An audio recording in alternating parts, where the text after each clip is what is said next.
कोई हिंदू राष्ट्र बनाने की बात करता है या भारत के संविधान से बाहर जाके कोई भी राष्ट्र बनाने की बात करता है, के साथ गद्दारी है, देश के साथ बगावत है, भारत के संविधान के साथ बगावत है। ये एक आतंकवादी कार्य है जिसके खिलाफ यूएपीए में मुकदमा दर्ज होना चाहिए। जानबूझ के इस काम को करा रहे हैं, वरना किसी की मजाल नहीं है जो हमारे देश को टुकड़े टुकड़े करने के लिए या हमारे देश का संविधान बदल के कुछ और करने की जुर्रत करे। इतना हमारे देश के SC ST OBC और माइनॉरिटीज़ के लोगों में जो अम्बेडकरवादी हैं, जो संविधानवादी हैं, उनमें ताकत है, किसी की मजाल नहीं है। ये तो सरकार खुद ही करा रही है ये सब काम।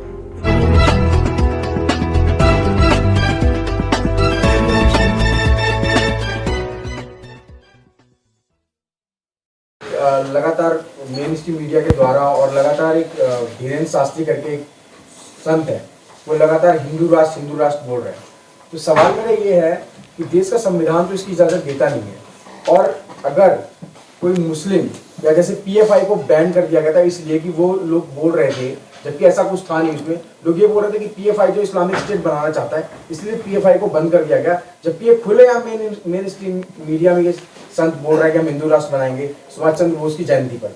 तो इसके खिलाफ क्या हो सकता है? PFI के लोग तो ओपनली ये कहते हैं कि हम भारत के संविधान को मानते हैं और संविधान से काम करेंगे। तो PFI का एग्जाम्पल इसके साथ जोड़ के देना तो गलत है। अब केस एक दर्ज हुआ है, उन लोगों का स्टैंड यही है और ये पब्लिक डोमेन में स्टैंड है, और PFI को उन्होंने डिसबैंड भी कर दिया। ठीक है, अब हम इनकी बात करते हैं। अगर कोई हिंदू राष्ट्र बनाने की बात करता है या भारत के संविधान से बाहर जाके कोई भी राष्ट्र बनाने की बात करता है, हिंदू राष्ट्र बनाने की क्योंकि बात हो रही है और कोई राष्ट्र बनाने की बात कोई करता ही नहीं, तो सिर्फ हिंदू राष्ट्र की बात करेंगे तो वो देश के साथ गद्दारी है, देश के साथ बगावत है, भारत के संविधान के साथ बगावत है।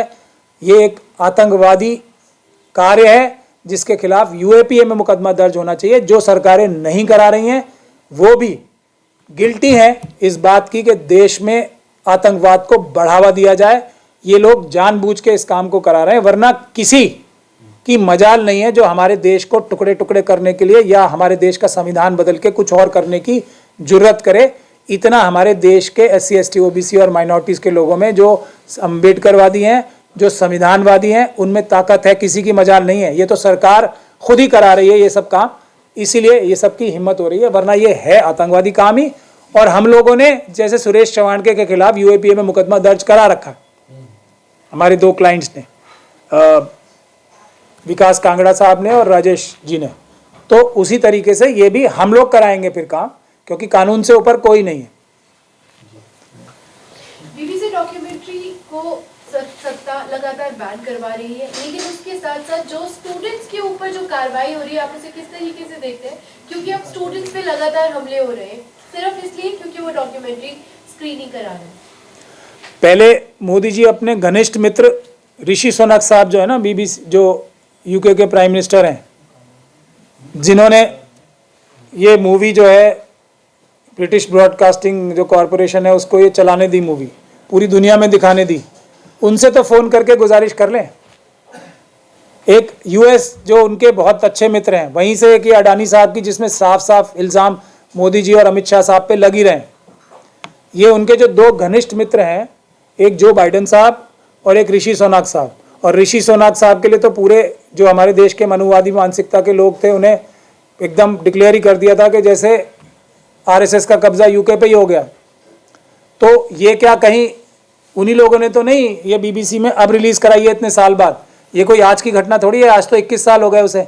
तो ये इसका टाइमिंग बहुत महत्वपूर्ण है, और अगर ऐसा कुछ नहीं है तो हमारे फॉरेन मिनिस्टर को इस्तीफ़ा देना चाहिए इस पर। जहाँ तक आप स्टूडेंट्स पे हमला करने की बात कर रहे हो, तो वो एक आपराधिक कार्य है, पुलिस द्वारा किया जा रहा है जो स्टूडेंट्स के खिलाफ। क्योंकि जो चीज़ बैन नहीं है, या तो मोदी सरकार इसको बैन करे, BBC को आतंकवादी संगठन क्यों नहीं घोषित करते? अगर बैन करने वाला कोई काम कर रहे हैं तो उसको आतंकवादी संगठन घोषित कर दें मोदी जी। ये सब ना करके, जैसा मैंने अभी आपको बताया, ये सब डाइवर्जनी टैक्टिक्स हैं ताकि लोग इन सब मुद्दों पे भटकते रहें। और असल में जो अडानी जी ने 11 लाख करोड़ रुपए का फटका अभी देश को लगाया है, उससे ध्यान भटके। चाइना को जो आज हज़ारों किलोमीटर जगह ले गई है चाइना, उससे ध्यान भटके। तो हमें ध्यान नहीं भटकाना है। ये मोदी जी को कोई फर्क पड़ता नहीं है, क्योंकि उन्हें इन सब चीज़ों का कोई फर्क ही नहीं पड़ता। वो तो अपने आप में, जिसको कहते हैं ना कि मेरी छवि अच्छी है, मैं सबसे बड़ा लीडर हूँ देश का और मेरे सब मित्र हैं, वो ये कहते रहते हैं। तो उनको तो इन सब चीज़ों से कोई फर्क पड़ता नहीं है।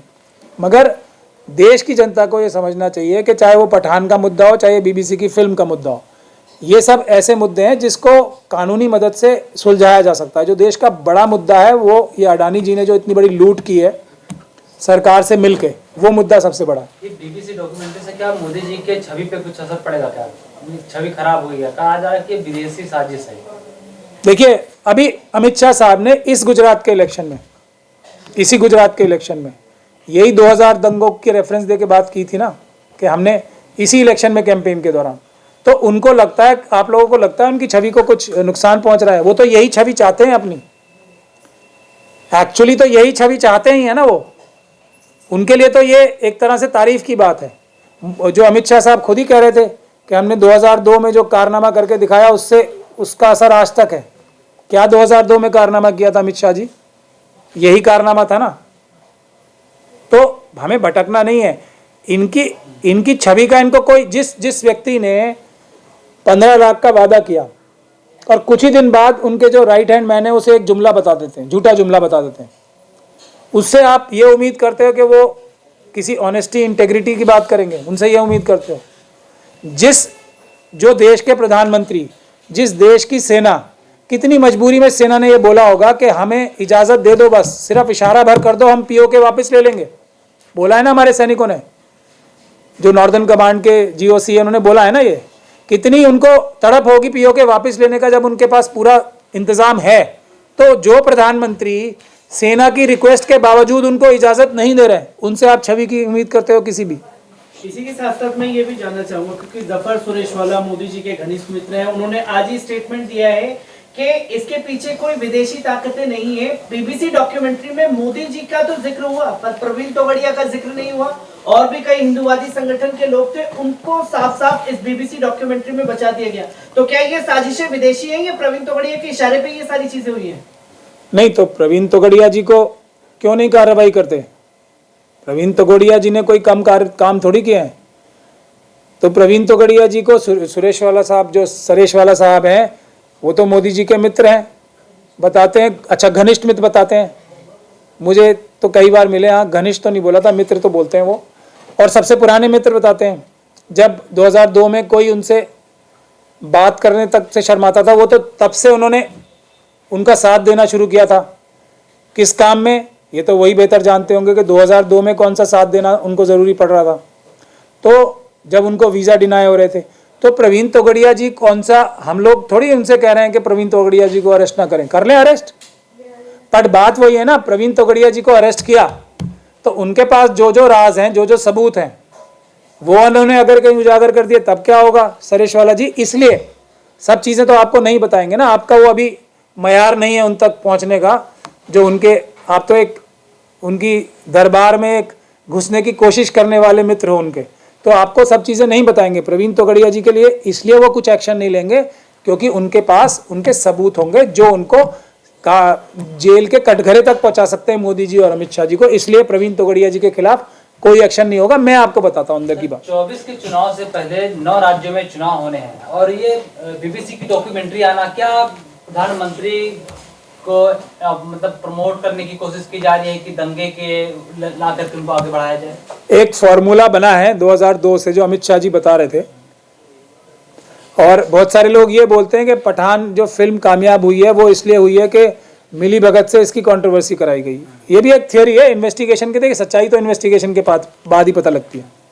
तो उसी तरीके से जो छवि मोदी जी बनाना चाहते हैं, जिस छवि की वजह से वो ऐसा समझते हैं कि उनको इलेक्शन में सक्सेस मिलती है, तो वो छवि तो प्रमोट ही कर रही है ना बीबीसी को। और दूसरे जितने भी इन्वेस्टिगेटिव जर्नलिज्म करने वाली संस्थाएं हैं, उनको ये अडानी जी नज़र नहीं आ रहे हैं। उनको अंबानी ने और हमारे देश के जो ये बड़े बड़े जो इंडस्ट्रियल हाउसेज हैं, उनके घपले और घोटाले नज़र नहीं आते हैं। उनको 80-20 का डेफिसिट चाइना से नज़र नहीं आता है।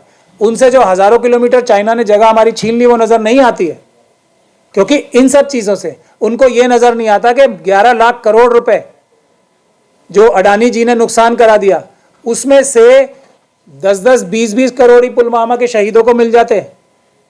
ये तो एकदम नाली में बहा दिए ना पैसे।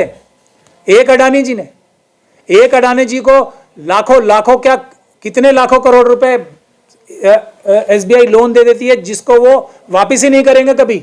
क्या हमारे जो शहीद हो रहे हैं बॉर्डर्स पे, चाहे वो नॉर्थ ईस्ट के बॉर्डर पे हो रहे हैं, चाहे कश्मीर के बॉर्डर पे हो रहे हैं, या दूसरे बॉर्डर्स पे हो रहे हैं, लोग जो लोग मर रहे हैं हमारे देश की रक्षा करते हुए इस सरकार की नाकामी की वजह से, क्योंकि ये पाकिस्तान को सबक नहीं सिखा पा रही है, तो उनका हक नहीं बनता कि उनको कम से कम 10-10 करोड़ रुपए दे दिए जाएं।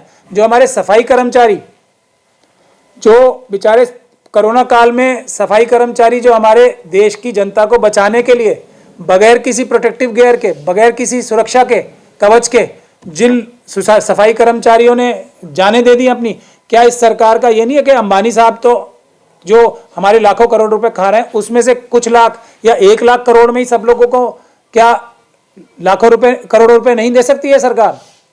जो लोग कोरोना काल में जो अपनी जान से हाथ गंवा बैठे, आज भी जो हार्ट अटैक से लोग मर रहे हैं, कितने हार्ट अटैक के रेट बढ़ गए, उनका क्या कोई हक नहीं है? देश की जो संपदा है उससे उनको कोई कॉम्पनसेशन नहीं देनी चाहिए सरकार को? सिर्फ एक अडानी जी और अंबानी जी को ही सारे पैसे देश की मेहनत की कमाई के लूट के दे देने?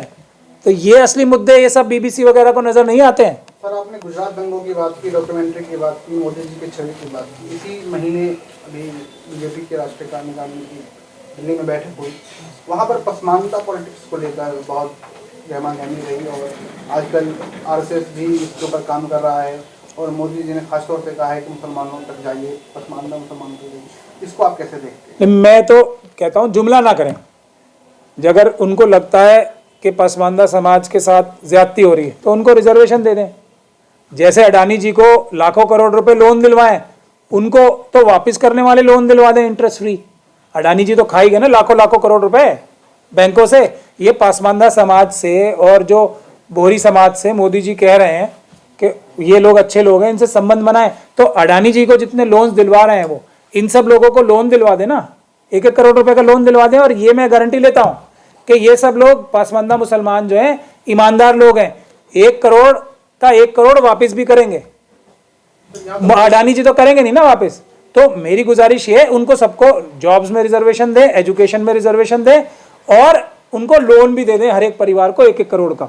मोदी जी से मेरी रिक्वेस्ट है, हम सब लोग वेलकम करेंगे। ये झूठ बोल के, जुमले बोल के, जो अमित शाह जी बाद में बोलेंगे तो जुमला था, तो ऐसी सिंपैथी नहीं, हम इसको वेलकम करते हैं ना, दें। फेलोशिप बंद हो गई, बहुत सारी और समस्याएं चल रही। पसमानदा मुसलमानों का क्या कहना है? मैं वही तो कह रहा हूँ, पसमानदा मुसलमान तो मोदी जी पसंद कर रहे हैं ना, उन्हें सबको 1-1 करोड़ का लोन दे दें और जॉब्स में रिजर्वेशन दे दें। हम लोग वेलकम कर रहे हैं ना। मैं खुद जिंदाबाद लगाऊंगा मोदी जी के नारे। अब एक तो ये कर दिया है तो मुंह से बोल दिया। एक हमारे शेड्यूल कास्ट भाई भी हैं, उनका SC/ST सब प्लान का पैसा जो है ना, हर एक सरकार ने चुरा के रखा हुआ है। हर एक SC/ST परिवार को हमारे देश में 1-1 करोड़ रुपया तो उनका जो बचा हुआ है ना पैसा, उससे आता है, वो दे दें। अडानी जी को तो सारे पैसे दे दिए, अंबानी जी को सारे पैसे दे दिए, तो हम इनकी जय जयकार करेंगे। देखो सबसे आसान तरीका, मैं तो इनका सबसे मुखर क्रिटिक्स में से या मुखालिफ व्यक्ति हूँ ना इनकी नीतियों का, तो मैं ही जिंदाबाद करूंगा। 2 चीज़ें कर दें, मैं इनके जिंदाबाद के 1000 नारे लगाऊंगा 1 हफ्ते में।